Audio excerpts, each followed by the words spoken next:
that business to make sure they don't get into wars. But this is going to be a very long peace.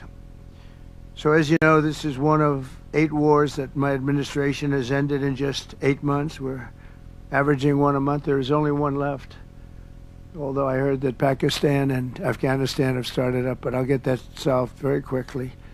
I know them both, and the Pakistan, the Field Marshal and the Prime Minister are great people, and I have no doubt we're going to get that done quickly.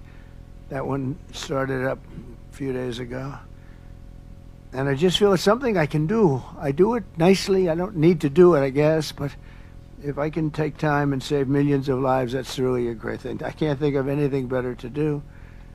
But the 8 wars that my administration has ended in just 8 months, there's never been anything like that.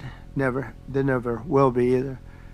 I can't think of any president that ever solved one war. I don't think anybody. They start wars, they don't solve them. So nothing like this has been done in history, and it's an honor to be involved. On behalf of the United States, I'm proud to help settle this conflict and really develop good friendships, including people that work with each team. Look at these very distinguished people, except for my people. My people are much less distinguished, but they're very good. But look, my people understand the joke.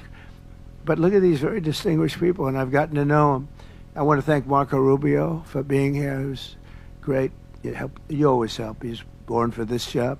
He really was. He was born for this job. Secretary of State Jameson, thank you very much for all you did on helping too. He's the foremost expert on trade, and we're going to be doing another couple of stops where we'll be talking about no war, just pure trade.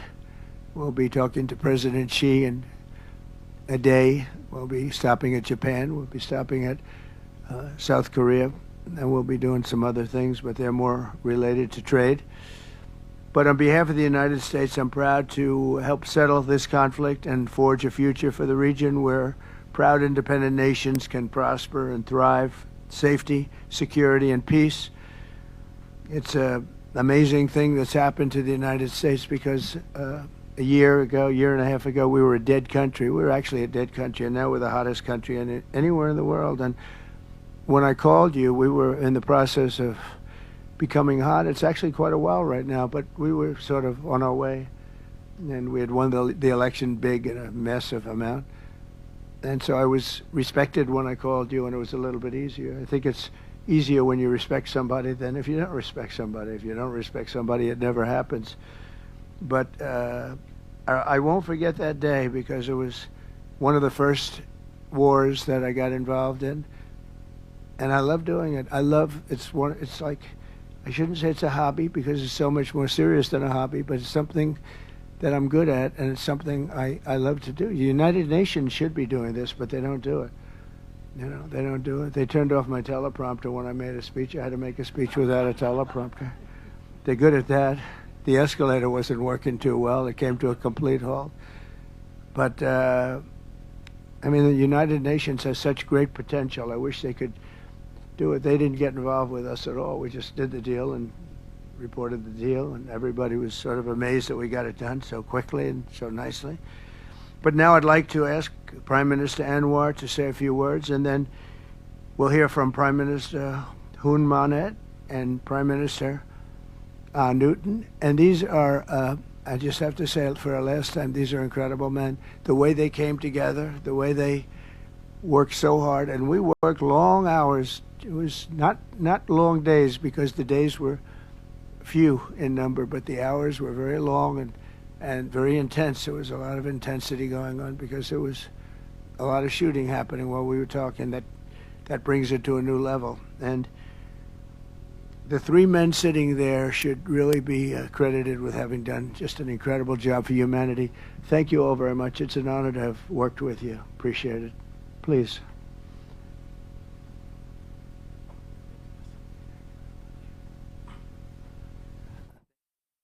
अमेरिकी सदर Donald Trump Thailand और Cambodia में अमन माहदे के मौके पर गुफ्तगू कर रहे थे। उनकी जानिब से कहा गया कि थाईलैंड और कम्बोडिया में अमन माहदे से लाखों जिंदगियां बच जाएंगी।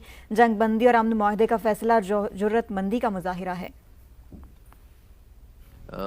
When I first received your call and then urging me to do more and supporting our initiative, and you personally did for both Prime Ministers to urge for a speedy peace settlement, I would say a great thank you. And we, of course, admire your tenacity, your courage, because the world needs leaders who promote peace strongly. And to achieve that, you have to break some rules, as you did today. When President arrived, he asked me to join him in the car. I said that's against the security and protocol rules. And he was delighted to break the rules, and it was a nice ride. And we share a lot of things in common. I was in prison, but he almost got there. But very good exchanges on a number of issues. Of course, priorities, of course, the peace deal. Thank you, both Prime Ministers. You did a great job. We are delighted to have you as colleagues, as true friends, and you understand the need to secure peace, to save our people, and also the ASEAN position as a region of peace and prosperity. And I must also share with you here that I took the opportunity, full opportunity, without Secretary Rubio knowing this, exploring other issues too, and thank the President for his effort to secure peace in many parts of the world, including Gaza, and urging him to remain focused and ensure that there's a comprehensive peace that the world requires. And I am delighted, truly, President, to hear from you personally how determined you are to ensure that peace